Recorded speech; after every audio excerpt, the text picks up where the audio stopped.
Hi everybody, welcome back to the Hollywood Actor's Guide to Surviving the Film and Television Industry. This is your host, Jennifer Lynn Warren. Let's get this party started. So Andy Rooney said, "If you smile when you're alone, then you really mean it." And it got me thinking about acting. Everything makes me think about acting or writing or directing. And the funny thing is, actors always focus on being able to cry on cue, right? That seems to be like, quote, the thing that actors do, right? Oh, I can cry on cue, whatever. You can pull a nose hair and cry on cue. It's really not that impressive. What I think is more impressive is these actors that can laugh on cue and make it sound natural and normal every single time. I think fake crying is not as bad as fake laughter. I cannot stand when I'm watching a performance and the actor is just so obviously faking it. They don't really find the humor in something. And I think looking at laughter and what motivates your character's laughter is so important, and actors aren't doing enough of it. So laughter can happen not just in something that's in a comedy. In fact, I'm willing to bet that, I'd love to do this study, but I don't have any money. If anyone wants to do this study, it'd be great. But I'm willing to bet that actors or characters probably laugh more in dramas than they do in comedy, because we're watching things like tragedy happen to characters in comedy. And the tragedy that happens to characters in a dramedy, they need to have coping mechanisms for it. So they're probably laughing more than characters in comedies are. So that would be cool to look into. So if you can sound believable when you laugh spontaneously, like you are ready for the big leagues. Like if your laugh sounds forced, couple reasons could be, it can be because you have no idea why your character is laughing.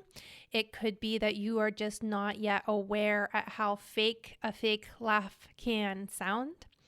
It could be that you're not empathizing with your character enough.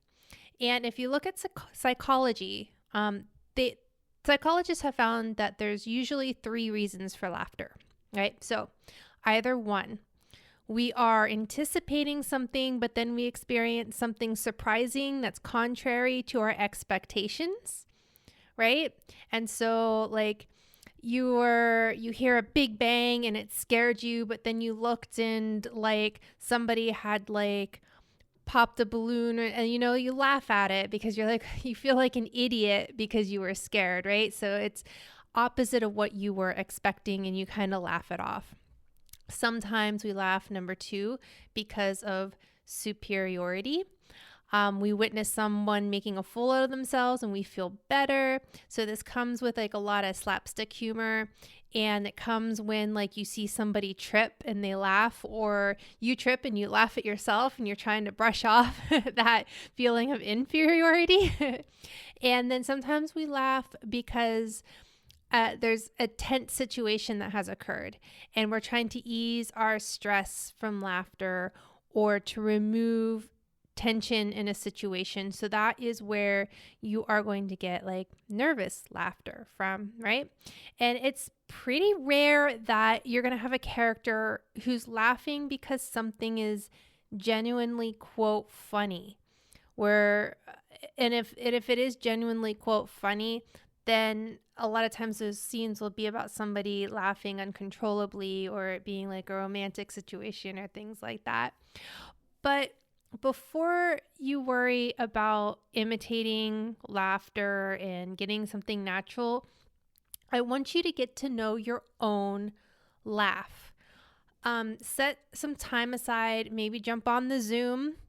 And it looks like our Zoom time, hopefully, fingers crossed, will be coming to an end kind of soon. And like record yourself and talk to some friends that make you laugh all the time. Try to forget you're being recorded, after a while. And you'll know when somebody says something funny, because you're probably going to forget that the camera is on and you are going to naturally laugh.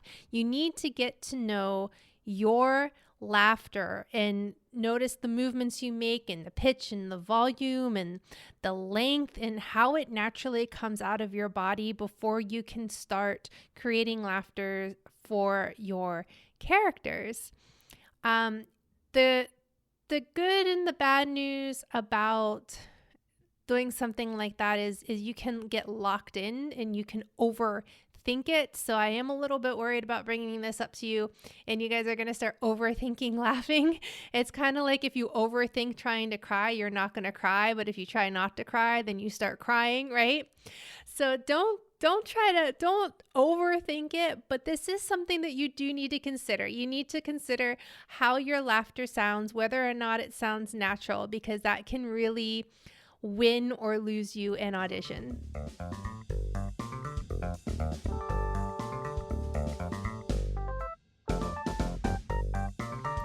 Okay, guys, you know I like to give you guys little tricks and tips to get into the sides of your auditions. And so let's talk about storytelling for a moment. We've talked about this on the podcast before, that acting is storytelling, that storytelling is story. Scripts are storytelling. Everything that we do in this business is about the story. And so when you get your sides for your audition, something that is kind of a cool little trick or hack to do to make sure you really understand the sides and whether or not you've created a really compelling character is to call up a friend of yours and just have a chat, and then start, you tell your friends stories, right? They don't need to know this is an audition. Tell them the story of this character that you're auditioning for.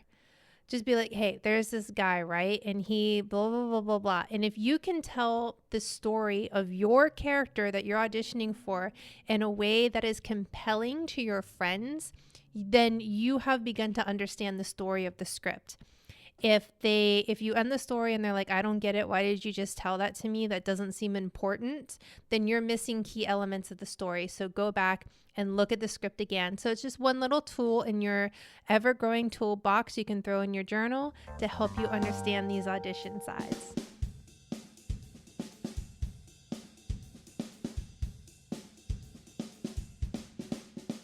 As a final segment, I am going to give you something to consume. And it's an older show. It was from I want to say 2009 to 2011. It's 3 seasons. And it's a show with Tim Roth, and it's called Lie to Me. The reason why I want you to watch it is it's about Cal Lightman, who is based on a real person that actually exists.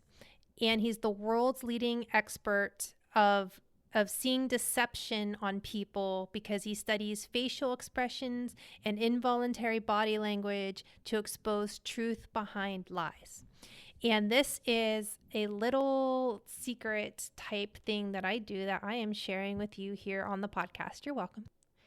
And you'll start with the TV show because it's a really good introduction into the work of Paul Ekman. I believe you pronounce his last name Ekman.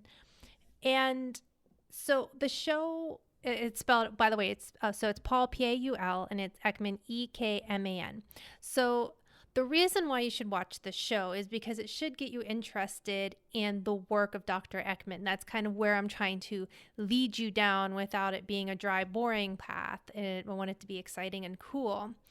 Because I think a lot of times when I've done auditions or I've done work in class and things like that, where I've either played the victim or the victim who's lying or the victim who's telling the truth or the killer who's telling the truth or the killer who's lying, is I use that system that Dr. Ekman has come up with, and he's figured out what direction do we look when we're lying? What direction do we look when we're telling the truth? How do we breathe when we're lying? How do we breathe when we're telling the truth?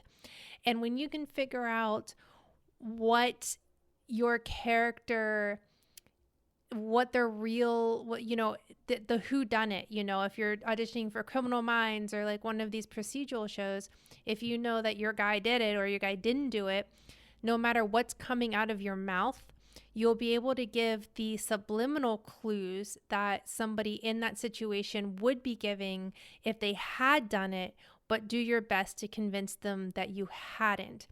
And what that will do is it will subliminally send the messages to the casting director and director that you have done it or you haven't done it, because we can kind of sense when we don't trust somebody or we do trust somebody. And it's just another really cool thing that you can have in your pocket. The book that I have is the What the Face Reveals: Basic and Applied Studies of Spontaneous Expression Using the Facial Action Coding System. Now, this also means that you can get bogged down in a lot of outside in work, right? And the emotions that we feel obviously are the most important thing. And sometimes we need to work from the outside in to get to those emotions. But when you are creating a character that's so nuanced, or you're just not able to get into the skin and you're like, well, I'm playing this guy who cheated on his wife and I've never been in this situation, and he's going to go and he's going to lie to her about it. If you can look in something that's like cold, hard facts of how people behave when they're lying about a situation like that, and you start applying it to the scene when you're doing your at-home work before you get to the set, before you get to the audition, and you try on that skin to see how it feels. How does it feel when she asks you, are you cheating on me? And you answer no, and you look to the left, or you answer no, and you look to the right.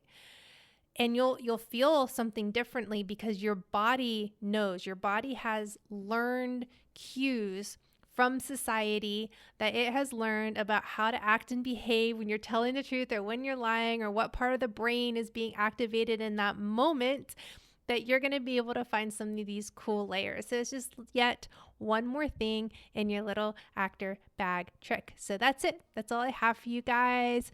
Happy Thanksgiving, since this will be our last podcast before Thanksgiving. No matter what your choice is for doing whatever this week, just please stay safe. Wash your hands and don't touch your face. All right, guys, break a leg out there, and remember, you are not alone.